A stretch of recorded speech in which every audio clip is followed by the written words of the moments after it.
Expo 67 was a momentous occasion for our country as it helped shape the world's view of Montreal and Canada, and Canadians' own point of view of themselves. Expo's achievements are not limited in the pavilions and exhibits, but also in the expansion of Montreal's touristic and industrial landscape. The heavily documented event is immortalized in films, radio shows, and most importantly, photographs. These various medias help strengthen our memories and knowledge of the event. The Expo was meant to showcase national and international development.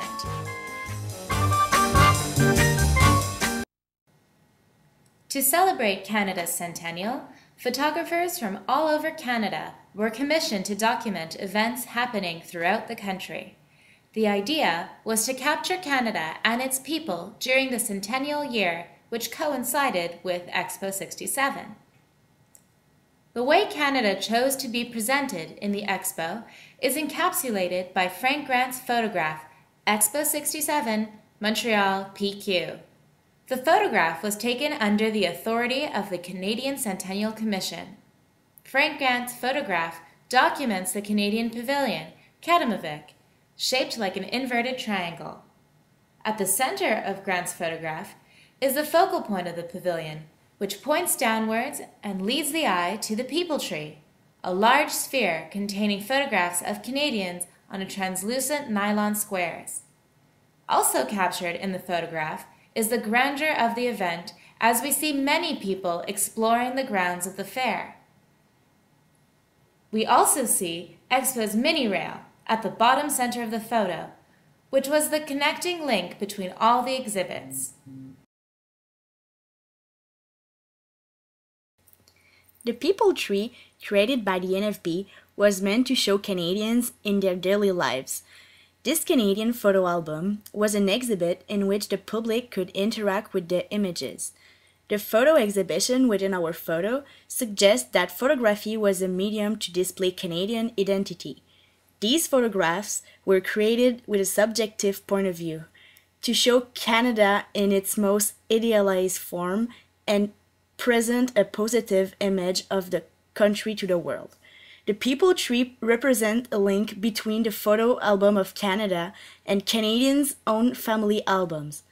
As Christopher Lafleur says, in viewing the tree, he felt as if it was something he could be a part of.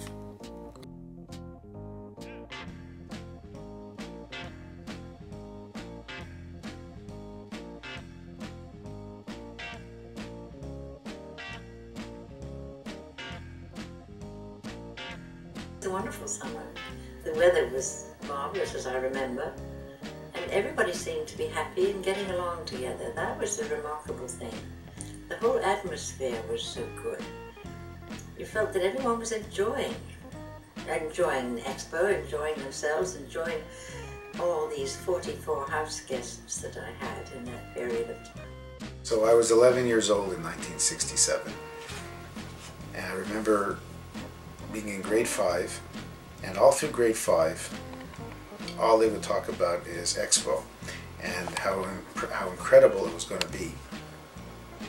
And we used to do projects in school about all the countries and learning about what Expo was going to be all about. It was really a lot of hype, and by the time Expo came around, I remember it was April, the end of April of 1967.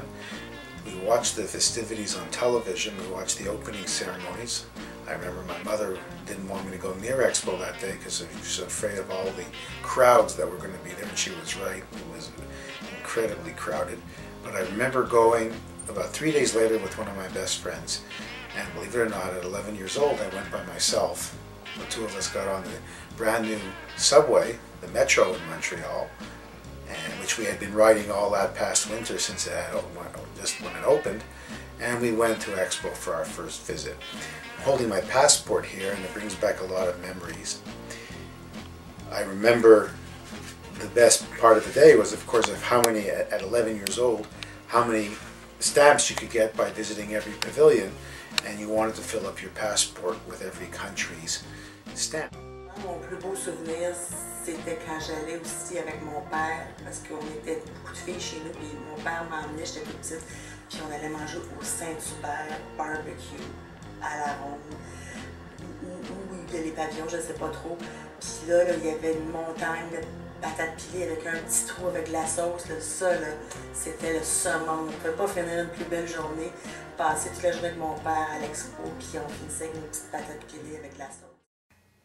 The legacy of Expo 67 can be found in Frank Grant's photograph of Canada and the Centennial Commission. Canada's photographs include, in the exhibitions and the people tree, our family's personal memories and souvenirs.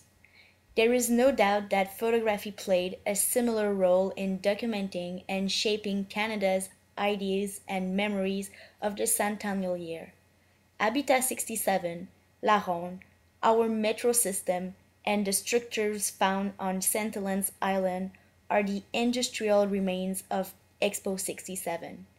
These fragments of Canada's special event trigger memories of Expo on a personal and national level.